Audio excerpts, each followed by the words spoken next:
Hi, everyone. Thanks for joining us on this edition of the Arizona's Family Investigates podcast. I'm investigative reporter Amy Cutler. Joining me is my partner, Morgan Lowe. And this time around, we're taking a closer look at a recent series that we did, again, on dangerous driving. What we found is that in Phoenix, it has the highest rate of deadly crashes and pedestrian deaths among the 10 biggest cities in the U.S. That's including L.A. and Dallas. Yeah, and a lot of this has to do with how our streets are built. We have big roads that have long stretches without signals. And as Phoenix has grown, the death rate from collisions has also climbed. City leaders have now committed to making changes.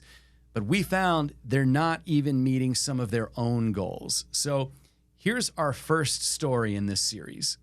101 to downtown Phoenix on the I-10, 33 minutes. A lot of brake lights around here. We've got a big backup as a result. Look at this, we've got some slowing northbound along I-17. We are at the height of rush hour. Traffic reports give all of us a heads up on roads to avoid. After all, who wants to get stuck and be late to work or school? There was a 5-car crash, including the propane tanker. You can see we've got an accident here. Look at this, solid slowing from the I-17. Northbound on I-17. Yikes. For the people involved, these crashes can forever change their lives. His name was Mario. He was 22 years old. Mario Aguirre recently graduated college and had plans to become a police officer. He was amazing. He was so funny. He was such a caring person. Mario was riding his motorcycle to his girlfriend's house, headed south on 75th Avenue near Encanto in Phoenix, when a driver struck him. All I know is my nephew got hit. He got left on the side of the road for somebody else to find. So the driver never stopped? The driver never stopped, never called. The thing that stays with you is, if you would have just called, would he still be alive today? Or, maybe something would have played out different. According to the state's Department of Transportation, in 2023, 307 people in Phoenix were killed in crashes. Compare that to neighboring cities. Mesa had 54 traffic deaths, Glendale 40, and Scottsdale 17. We see a lot more road rage. We see a lot more impatience on the road. We see a lot more speeding. And I think that's something that we need to combat. Jorge Riveros with the city's street transportation department acknowledges the problem. Their numbers show speeding played a role in more than 20% of all crashes. They use the numbers to identify high-injury intersections and stretches of road. Then they take a closer look at those locations. We're looking at a mix of education and enforcement. We really need enforcement to be part of the equation when we look at safety. Phoenix police provide that enforcement. We got to see those efforts firsthand. More and more people are, again, driving distracted, exceeding the speed limit, driving while they're impaired. Traffic enforcement is a way to stop a crime before it happens. Lieutenant Justin Wood has spent 17 years on the traffic unit. He says our main roads facilitate speed. A lot of them tend to be wider, more lanes. People feel with the more open space, they can drive faster. We met him and his officers at one of those high-injury intersections, 59th Avenue and Indian School. The speed limit here, 40 miles per hour. Within minutes, they clocked drivers going 55 and 58 miles per hour. The officer shortage has had an impact. Lieutenant Wood says when he started with the unit, they had 154 officers dedicated to traffic enforcement. That's now down to 30. He claims drivers have noticed and are taking full advantage. They realize that most officers are doing the patrol function and traffic enforcement is kind of fallen by the wayside. It also impacts how many officers are investigating hit and runs like the one that killed Mario. Almost 2 years later, there's been no arrest, no accountability. Do you think that the city needs to do more on this front? Yeah, I think we need to do better. In 2022, Phoenix adopted a program called Vision Zero, pledging money and resources in an effort to end all traffic deaths. And while the number of crashes involving serious injuries are down, those resulting in death are up and have been since 2015. We have a distinction. We're moving to try to get away from that. Yet Arizona's Family Investigates finds the city is missing several of the goals it set for itself, including reducing the number of nighttime crashes and those involving pedestrians. None of it surprising for Mario's family. It's not fair that more families have to, be grieving before something happens. There are just so many crashes in Phoenix, and it really seems to be there seems to be a variety of factors behind this. The size of the road, the way the city is built, all of that. What surprised you the most from the time you went into looking at this story to the time you had gathered all the information and then were going to sit down and write it? I think the number of pedestrians that are a part of this, nearly 50% of all of these serious and fatal crashes involve pedestrians. I mean, I see it. I'm a walker, I'm a runner, and on a daily basis, I kind of feel a little uncomfortable crossing those bigger roadways. But to see those numbers on paper, it really hit me just how dangerous it is.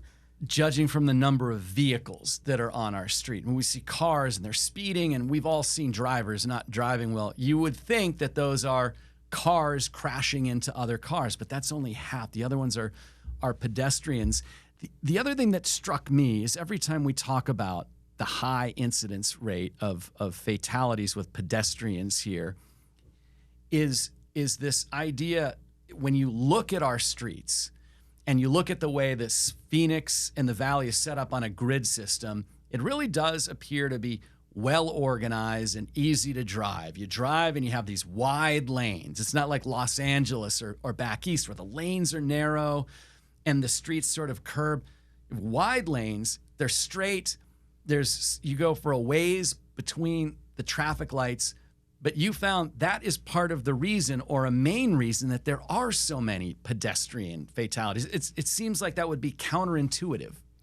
Well, again, it really comes down to the fact that there's a lack of crosswalks.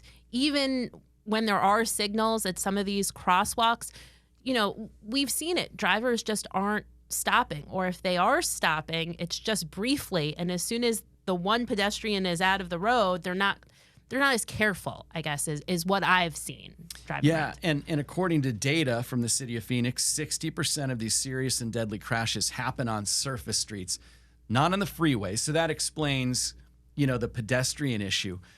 I've spoken to other reporters who have looked at traffic fatalities in other cities. And one of the things they talk about is that sometimes there are structural problems, not wide streets or long distances between stoplights, but in some cities they put the bus stops in the middle of a block. And that way, the bus doesn't stop right before the light or right after and make all the drivers angry. But they have found that sort of is an incentive for people to run across the street in the middle of the block. Is that part of what we're seeing here? It's really kind of unclear. We weren't able to find any specific numbers on that, but it seems like, driving around Phoenix, it seems like the bus stops are for the most part close to the corner, and the city has done a pretty good job of creating kind of carve-outs in the sidewalk or in the sidewalks to allow for them so that cars can kind of get around them. Yeah. So they're not impeding traffic. And that is fascinating because other cities have this problem. They're trying to fix that problem.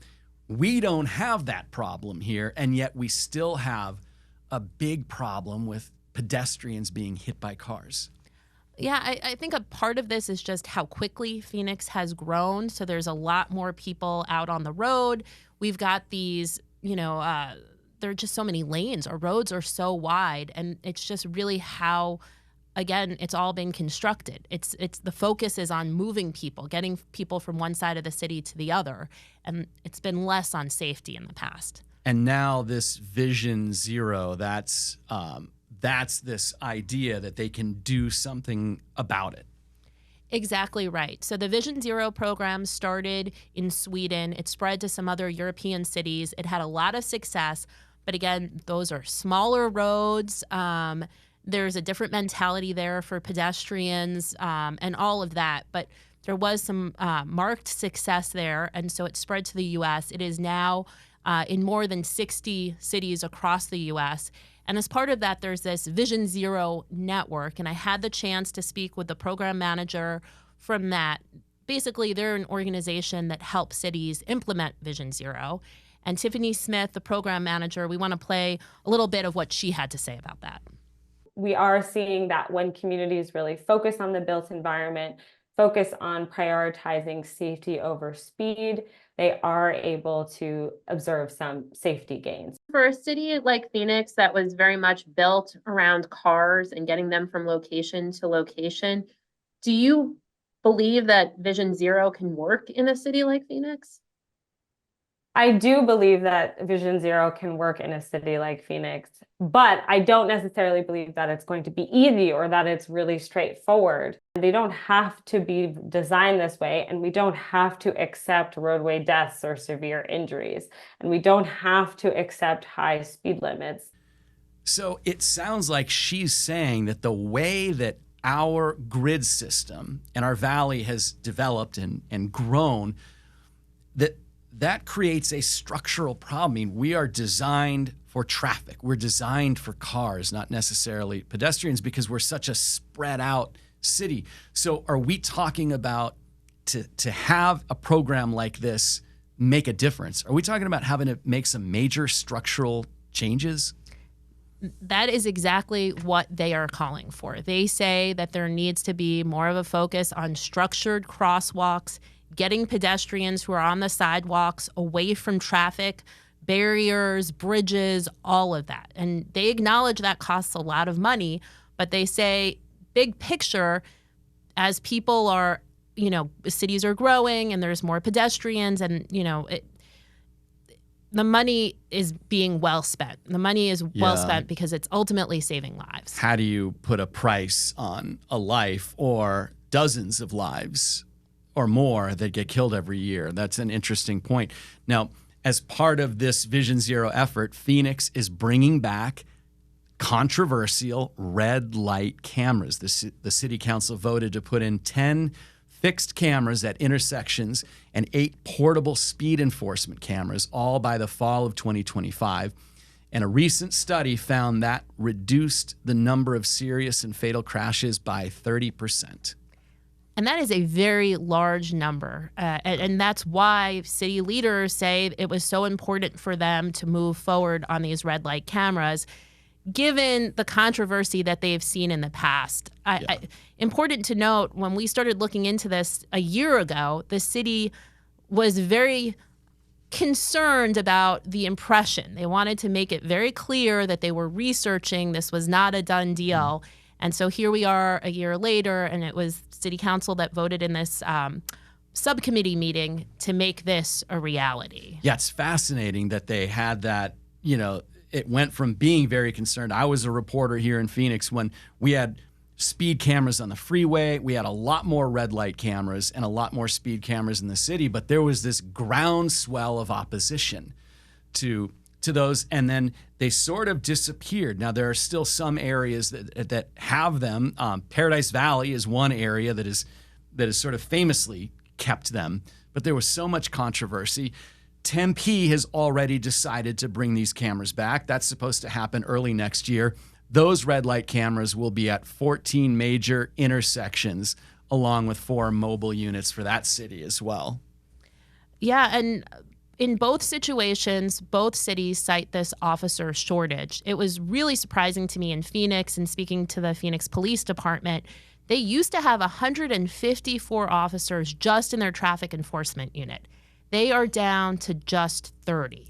Wow. I know, 30 officers for the entire city, the 5th largest city in the U.S. And so when I spoke to officers in this unit, they said these cameras are really needed. They can't be everywhere. Clearly, these cameras are going to go at the most dangerous and deadly intersections. And the goal is ultimately saving lives here. And the opposition to this back when they had them and took them away, what did you learn about why people didn't like these cameras? There were several different reasons that they gave. There were privacy issues, discrimination issues that they cited.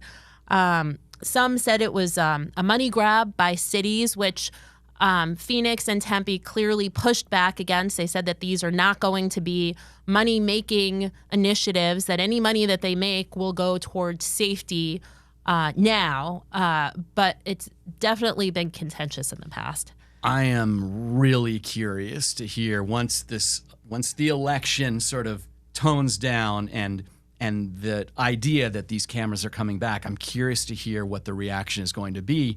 But we did speak to one of the city engineers about the controversy. Jorge Rivero said that this about that type of enforcement. When we talk about automated enforcement, we know that some of our partners like Paradise Valley and Scottsdale have used these things to some degrees of success. And so, of course, it's something that we want to take a look at as well. We know that in Arizona we used to have speed cameras and red light running cameras, and they were voted down. But now I think people are very aware of what's happening on their roadways. They want more tools. And these are some of the tools that we are actually looking at. We want to make sure that we do have safety on our roads. And if it needs to come to this, then absolutely, we're going to look at all the tools that we have available to us to make dents in that Vision Zero initiative and goal to get to where we need to go. So yes, red light cameras are definitely something we want to look at. Speed enforcement along segments. Those are things that absolutely are tools that we could use. So clearly what we are seeing is that at least with Phoenix and Tempe, a big component of their view of how to reduce these fatalities is traffic enforcement. Exactly right. And they say that, they've seen it. And Tempe says that they have these banners up. When you put signs up, when you remind people of things, they slow down. But the Vision Zero network says that they want roadways to change. They say enforcement is not the answer, especially when you look at these intersections where most of this is happening and they are in disadvantaged communities. So they say that you are essentially harming people who are already at the most risk. And so they push back. And so again, here's a clip from Smith about their position on enforcement. Currently, we're kind of overutilizing enforcement, and that includes both kind of like regular in-person enforcement and even technology, automated enforcement. But it really is kind of an interim or temporary solution when the most sort of long-term and effective strategy is going to be redesigning the roadway. So I don't pretend to be able to see the future, but I am envisioning where there may be a little bit of butting at heads of some people who say enforcement is going to be the key here, and some people who come from maybe the Vision Zero point of view saying, no, it's this other thing. What do you think? Yeah, it's going to be interesting to see how all of this plays out, because I think that the awareness surrounding the red light cameras coming it's not as well known. We don't know the intersections where they're going or that kind of thing, but the city is hoping to get them in place by the end of 2025. And we know that Tempe is going to have them by the fall of 2025. Wow. Well, clearly Phoenix is on board with both enforcement and Vision Zero, because Phoenix has been putting $10 million toward the Vision Zero program since they approved it in 2022. And they stress that progress will take time. That's what city leaders are saying. And they're going to continue to monitor where serious and deadly crashes happen and specifically look at those areas and make them safer. Yes, and the city council pledged to look at the data from these red light cameras and the resulting, the crashes and incidents that are happening twice a year moving forward to ensure that these red light cameras are effective. So that is their goal. But we're going to continue to follow up on dangerous driving and red light cameras and all of this. We should mention that we've got a great interactive map online associated with the web stories for this dangerous driving series. There you can put in your address. You can find out where the accidents are happening around that address, and then specifics about the accidents. We've also got 2 other parts to this dangerous driving series. So all of that is on our website and app. Thanks so much for listening to this edition of the Arizona's Family Investigates podcast.